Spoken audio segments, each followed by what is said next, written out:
least at the office.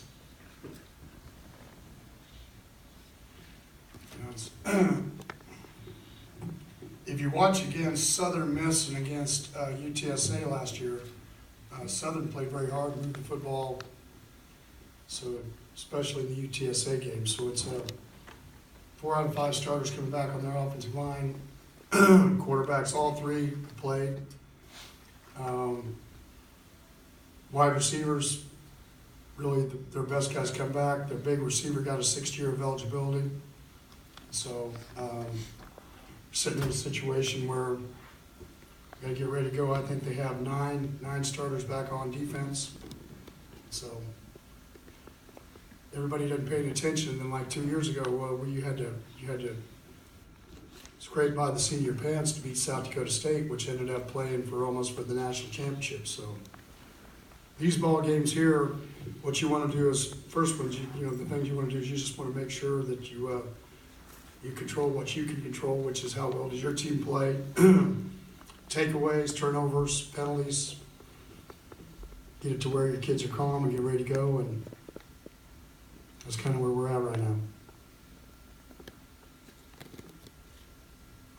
11 o'clock ball game, which, if everybody wants to blame anybody, they can blame me because we play a Friday night game the next week. So we're off the field by 2 o'clock.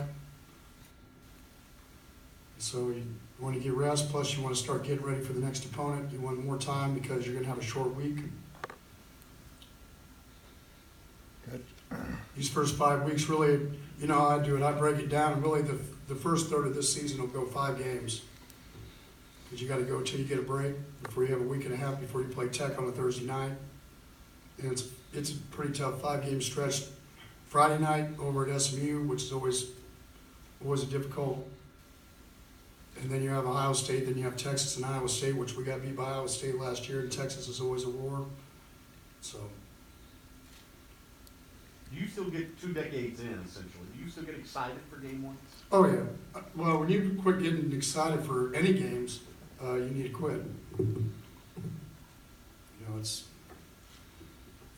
You get yourself prepared and then you understand. But I mean, when it's not any fun anymore, then probably no matter what you do, you probably should not do it anymore because you're not going to have an edge to you. So. What were your first impressions? Do you remember when you walked on campus 20 years ago? When we flew down, got out, and there wasn't. We were over in the old media. I don't even know what it is anymore over there.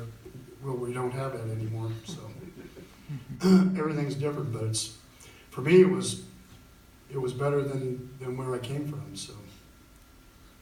Is your perspective or the way you look at things with the players and on the field, game day type of thing, how much has that changed in that nearly 20 Well, I think like all of us, when you're 40 years old or 38, now I'm 58, I think your perspective about not just players or anything is a lot different. I don't think the intensity for me has changed on the practice field, but probably like all of us, I do a better job of talking afterwards, understanding people before you get into them. Sometimes, when you're younger, you try to take everything by storm, and now when you get older, without telling the joke, it's the old bull, young bull joke. So I'll let Leah, man over here on the left in Louisiana, let him tell you the rest of it. But I think that's the biggest thing is that all of that stuff managed, and I think because you get better at it, like all of us do. It's like I tell people, it's being a coach is like building your first house, getting married, and having your first baby. Everybody can tell you what it's like, but really, you don't really know what you're getting into. They don't have a manual on all the other stuff. You were raised as a young coach. They don't teach you about dealing with people, boosters, chancellors, board of trustees, alumni, raising money, all the world problems. Because everybody thinks, well, if something happens in football, or in athletics in particular, basically we're just a small window of basically what's going on everywhere else. It's just not here. Sometimes we like to, or here's the only place that has the problem, but to be honest with you, it's not the only place that has the problem, not athletics. So. on a personal level?